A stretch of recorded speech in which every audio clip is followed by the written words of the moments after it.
Hi, in this video, I'd like to talk to you about the emotion and feeling of anger. It's one that's been confusing for me, and I felt like I had to read about anger a lot. I had to discover what anger is all about. Is it a negative thing? Is it a positive thing?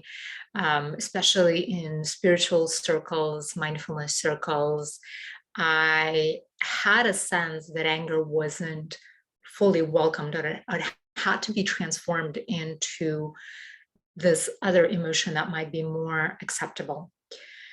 So, with time, I realized that yes, anger can be destructive at times. And the reason for that is when we don't know how to skillfully address that feeling, how to skillfully allow ourselves to feel through it, to utilize it, and to even channel it.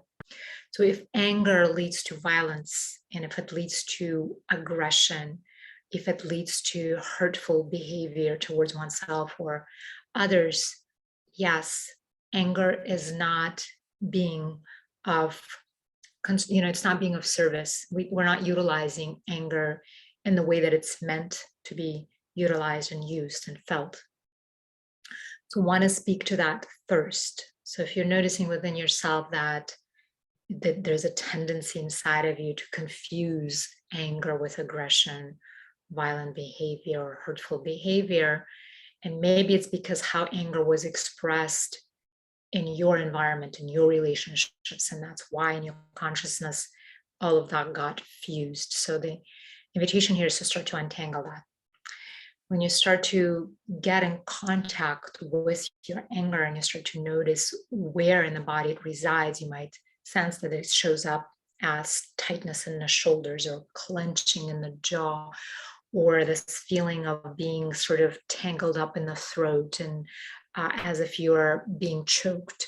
So that's one way to start to, in an embodied way, to connect with that feeling of anger and allow yourself to express that anger, allow yourself to feel that anger in a constructive way, obviously without harming anybody. When you allow that anger to move through you, you start to automatically to also connect with your inherent power, because anger is a powerful volcanic kind of an emotion that once you start to embody it can give you a sense of strength.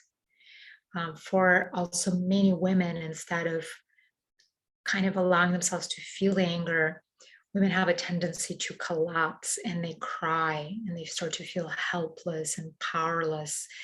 And that feels more familiar versus allowing themselves to fully meet the anger inside. I, for example, had a client who repeatedly say, well, I feel irritated and I feel frustrated. And then she would start crying. I would see tears, like tears moving through her face and her eyes. And so once in again, the invitation is, instead of collapsing into tears, to meet your anger with your presence and see how anger can serve you. Maybe anger is going to direct you to take action that you need to take. Maybe anger is showing you where your boundaries are being violated. Maybe anger is showing you injustice is happening in this situation and it's inviting you to voice something in that relationship.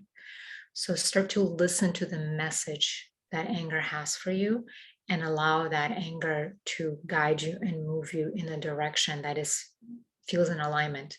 Okay, that is not destructive, but that is constructive. Okay. I'd love to hear what your experiences have been with anger, how you're handling it, how you are sort of allowing yourself to channel through it. So leave comments below, write to me. I'd love to hear from you. Take care. Bye.